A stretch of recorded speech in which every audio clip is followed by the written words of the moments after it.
Well, for more on this, joining me here in studio is the ANC's head of elections, Mokonyane.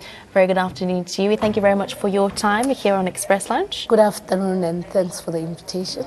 Now, having a look at the Tshwane protest, initially many thought that it was a service delivery issue. Upon speaking to some of the residents and hearing some of their concerns, they seem to be unhappy with the mayoral candidate for Tshwane. In having a look at all the damage, the violence, the burning of property, how is leadership going to be addressing this going forward? What is happening now in the city of Tshwane is an unfortunate incident. It shouldn't have happened. It doesn't warrant any justification. That's why we would encourage, as the ANC, the law enforcement agencies to step in and deal with this matter. The unhappiness on the mayoral candidate can actually be better addressed through our own elections program, that upon the decision of the National Executive Committee over the weekend, everywhere throughout the length and breadth of South Africa, the ANC has gone out to present more than 230 mayoral candidates to the ANC structures, to communities, so that then the communities and the ANC structures can then appreciate and have an opportunity to hear who the person is, how the person intends to work, taking forward the work of the team of the African National Congress that was in that particular municipality, and also giving an opportunity to appreciate that who is the candidate. So where are we as the African National Congress? We've lost 2 days now of having to go out and present and be on a road show in Tshwane presenting the individual, just as we have done in the past with all other mayoral candidates. The irony is that in the past, the ANC only released the mayoral candidates after the election. The difference with the last 20 years is that we've now presented our candidates earlier. And we wanted to take those candidates to the communities, correctly so that then the community can now say, I used to know Mayor Ramokgopa. In fact, there is now certainty that the work that under his leadership and the team of the African National Congress in the city of Tuan, the work will continue and will consolidate and improve on the weaknesses that we have had. That is the approach, because this, remember, is almost the fourth mayor since the democratic dispensation. It was Comrade Peter Maluleka. There was no community participation like anywhere. There was Comrade Fadam Kachwa, there was Comrade Gwen, there's Comrade Sputla. All of them emerged through the constitutional guides of the African National Congress. Now, there seems to be some sort of confusion in residents and community members in not being able to understand that there is a process, there is structures that need to be followed when you put forward a mayoral candidate. Is that something that leadership is going to try and address to them come this weekend when they sort out the issues? It is exactly that we have to deal with, so that everybody can appreciate that, in fact, it is not something that is new.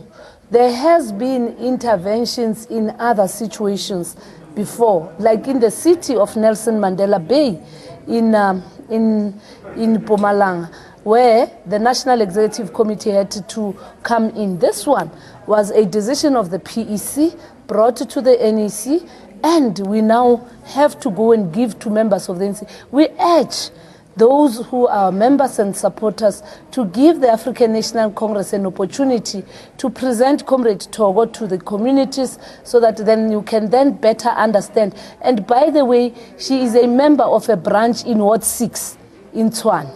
She's been a branch executive committee member in Tshwane. Comrade Togo is a child of the African National Congress. She has not come from KwaZulu-Natal. She has not come from the Eastern Cape. In fact, before the unbanning of the African National Congress, she was working with some of us in the Young Christian Women Association here in Braamfontein, here in the city of Tshwane, stretching up to Tafelkop in Limpopo. And as we speak now, she is a member of our troubleshooting team.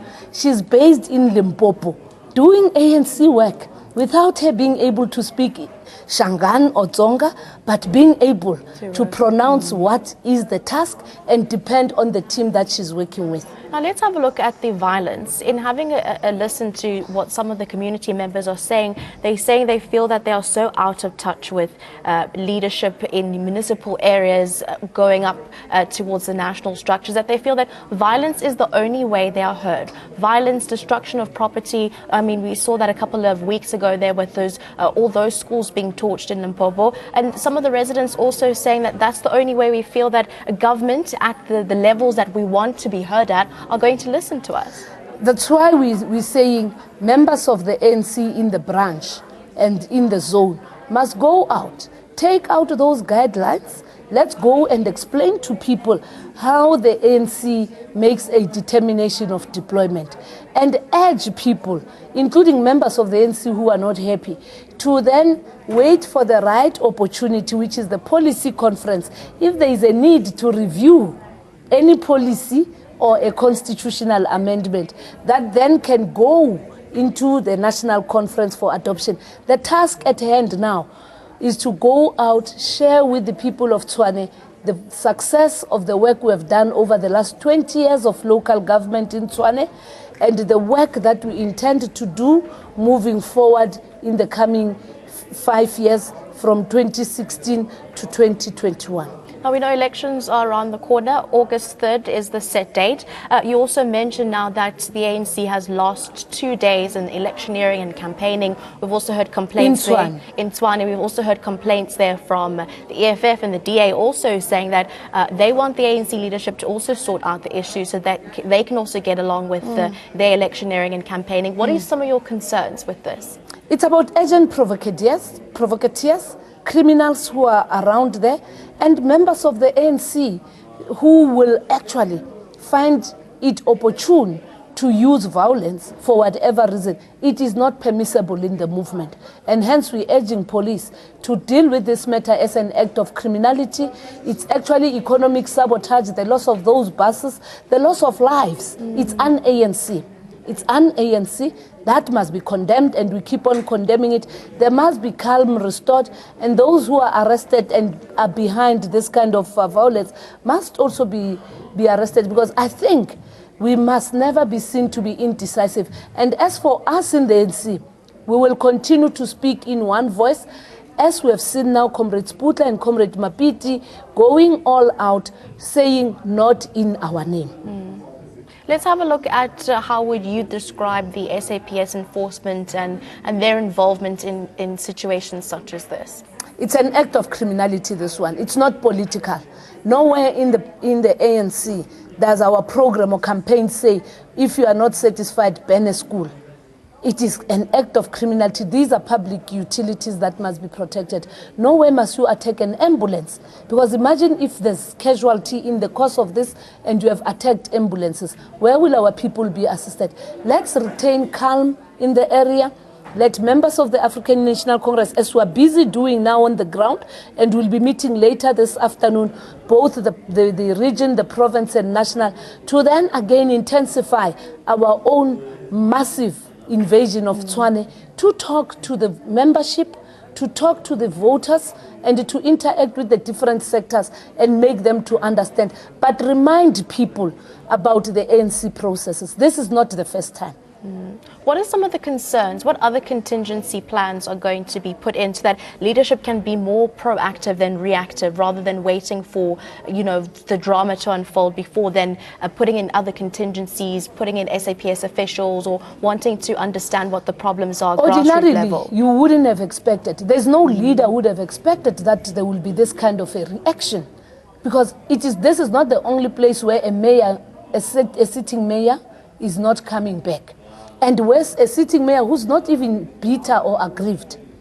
A sitting mayor who's saying, I've subjected myself to the dictates of the African National Congress. Was first and foremost, I'm deployed by the ANC. Remember, the two comrades, both Comrade Mapiti and Comrade Sputla, are not even ward candidates. There's never been any community participation in their selection.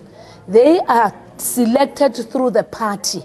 So none of them, nobody can claim outside of the branch, the region and the province to have actually put them in the position. But once they are put in the position, you only select 3 names to the province. And that is the process that all of them have respected. So we must go down and talk to our people. Our organizers are out on the ground.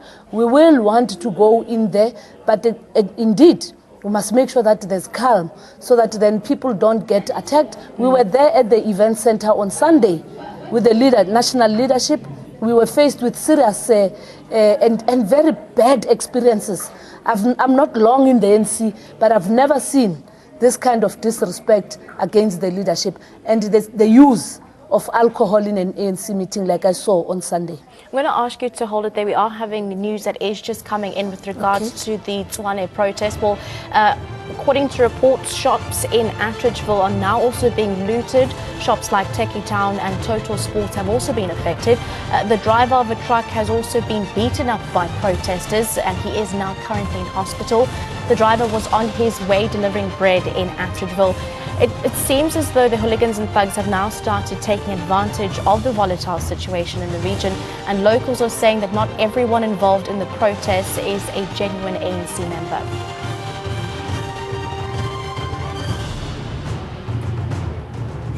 Now, in having a look at that story that's just come in, do you feel that possibly non-ANC members are now trying to fuel and trying to add into the situation? According to the report, they're just an ordinary driver doing his work as he does day to day, is now being attacked and he's in hospital. Your word on that? We must condemn that. Even if it so happens that you find that the individual is a supporter of the ANC or is a member of the ANC, it's not in our culture to do that. And exactly this, it's criminals. Whether they happen to belong or not belong, this is an act of hooliganism. It must be condemned. It must be nipped in the bud. The police, and we're happy that the police are reinforcing, and hence what I'm saying that later today, we will be coming together, exchanging notes, intensifying the development of a common script for all of us to go into Tshwane as a united force to talk to our members and to talk to our supporters, because indeed our supporters must also be taken on board, because all this is because of disinformation. And lastly, just before we wrap it up, what are some of your concluding sentiments that you'd like to add to this situation?